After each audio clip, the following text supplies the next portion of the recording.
ಆಕೆಗಿನ್ನೂ ಚಿಕ್ಕ ವಯಸ್ಸು. ಎಸ್ಎಸ್ಎಲ್ಸಿ ಮುಗಿಸಿ ಮನೆಯಲ್ಲಿದ್ದ ಅವಳು ಅದೊಂದು ದಿನ ದಿಢೀರ್ ನಾಪತ್ತೆಯಾಗಿದ್ಲು. ತಿಂಗಳ ಬಳಿಕ ಈಗ ಅಪ್ರಾಪ್ತೆ ಕಣ್ಮರೆ ಹಿಂದಿನ ಅಸಲಿ ವಿಷಯ ಹೊರಬಿದ್ದಿದೆ. ಪಾಪಿ ಅಪ್ಪನ ಕ್ರೌರ್ಯಕ್ಕೆ ಜನರೆಲ್ಲ ಬೆಚ್ಚಿ ಬಿದ್ದಿದ್ದಾರೆ.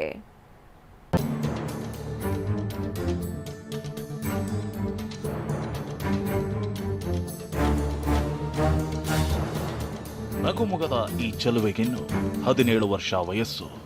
ಎಸ್ಎಸ್ಎಲ್ಸಿ ಮುಗಿಸಿ ಮನೆಯಲ್ಲಿದ್ಲು. ಆದರೆ ಏಕಾಏಕಿ ಕಾಣೆಯಾಗಿದ್ಲು. ಇದೀಗ 1 ತಿಂಗಳ ಬಳಿಕ ಅಪ್ರಾಪ್ತೆಯ ಕಣ್ಮರೆ ಹಿಂದಿನ ಅಸಲಿಯತ್ತು ಬಯಲಾಗಿದೆ.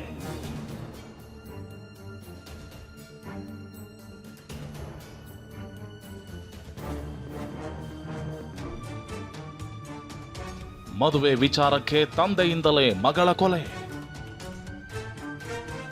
ಮಗಳನ್ನ ಕೊಂದು ತೋಟದಲ್ಲಿ ಹೂತಿಟ್ಟಿದ್ದ ಅಪ್ಪ. ಹೌದು, ಅಪ್ಪನ ಕೈಯಿಂದಲೇ ಹತ್ಯೆಯಾಗಿರುವ ನತದೃಷ್ಟ ಮಗಳು ಇವಳು. ತುಮಕೂರು ಜಿಲ್ಲೆ ಶಿರಾ ತಾಲೂಕಿನ ನಿಂಬೆ ಮರದ ಹಳ್ಳಿಯ ಮೇಘನ ಏಪ್ರಿಲ್ 16ರಂದು ಕಣ್ಮರೆಯಾಗಿದ್ಲು. ಊರೆಲ್ಲ ಹುಡುಕಾಡಿದ್ದ ತಾಯಿ ಬಳಿಕ ಪತಿ ತಿಮ್ಮರಾಯಪ್ಪನ ಜೊತೆ ಕಳ್ಳಂಬೆಳ್ಳ ಪೊಲೀಸರಿಗೆ ದೂರು ನೀಡಿದ್ಲು. ಪೊಲೀಸರು ತನಿಖೆ ಮಾಡ್ತಿದ್ದಾಗ ಒಂದೇ ವಾರಕ್ಕೆ ತಿಮ್ಮರಾಯಪ್ಪನು ಕಾಣೆಯಾಗಿದ್ದ.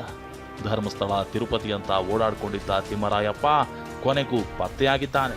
ಮೇಘನಾಳನ್ನ ಕೊಂದವನು ಇವನೇ ಅನ್ನೋ ವಿಷಯ ಕೂಡ ಬಯಲಾಗಿದೆ.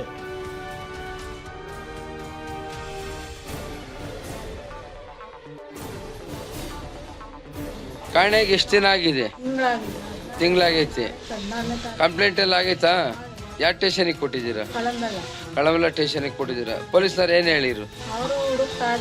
ನಾವು ಹುಡುಕ್ತಾ ಇದೀವಿ ಕಣಮ್ಮ ಅಂತ ಹೇಳಿರಾ? ಆಗಿದ್ದೇನೆಂದ್ರೆ ಮೇಘನಾಳನ್ನ ಸಂಬಂಧಿಕ ಯುವಕನಿಗೆ ಕೊಟ್ಟು ಮದುವೆ ಮಾಡಬೇಕೆಂದು ತಾಯಿ ನಿರ್ಮಲಾ ಮುಂದಾಗಿದ್ರು. ಮೇಘನಾಗೂ ಈ ಒಪ್ಪಂದ ಇಷ್ಟವಾಗಿತ್ತು.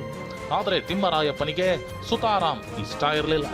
ಇದರಿಂದ ಕೋಪಗೊಂಡಿದ್ದ ತಿಮ್ಮರಾಯಪ್ಪ ಏಪ್ರಿಲ್ 16ರಂದು ತೋಟದ ಕೆಲಸಕ್ಕೆಂದು ಮಗಳನ್ನ ಕರೆದೊಯ್ದಿದ್ದಾನೆ. ಬಾವಿ ಬಳಿ ನಿಲ್ಲಿಸಿ ಮೋಟಾರ್ ಆನ್ ಮಾಡೋದಾಗಿ ಹೇಳಿ ಹೋಗಿದ್ದಾನೆ. ಇತ್ತ ಬಾವಿಯತ್ತ ನೋಡ್ತಿದ್ದ ಮಗಳನ್ನ ನೀರಿಗೆ ತಳ್ಳಿ ಭಾರೀ ಗಾತ್ರದ ಕಲ್ಲನ್ನ ತಲೆಯ ಮೇಲೆ ಎತ್ ಹಾಕಿ ಕೊಂದಿದ್ದಾನೆ. ಶವವನ್ನ ಮೇಲೆತ್ತಿ ತೋಟದಲ್ಲಿ ಹೂತಿಟ್ಟಿದ್ದಾನೆ. ಆನಂತರ 3 ದಿನ ಏನೂ ಗೊತ್ತಿಲ್ಲದವನಂತೆ ಹುಡುಕಾಡಿ ಪತ್ನಿ ಜೊತೆ ತೆರಳಿ ಪೊಲೀಸರಿಗೆ ದೂರು ನೀಡಿದ್ದ. ಆದರೆ ಈತನ ನಾಪತ್ತೆ ಬಳಿಕ ಎಲ್ಲವೂ ಹೊರಬಂದಿದೆ.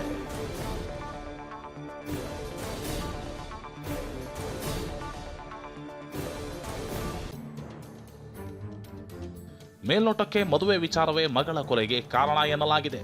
ಮೇಘನ ಹತ್ಯೆ ಹಿಂದೆ ಬೇರೆ ಏನಾದರೂ ವಿಷಯ ಇದೆಯಾ ಅಂತ ಕಳ್ಳಂಬೆಳ್ಳ ಪೊಲೀಸರು ತನಿಖೆ ನಡೆಸುತ್ತಿದ್ದಾರೆ. ಜಗದೀಶ್, ಟಿವಿ9 ತುಮಕೂರು.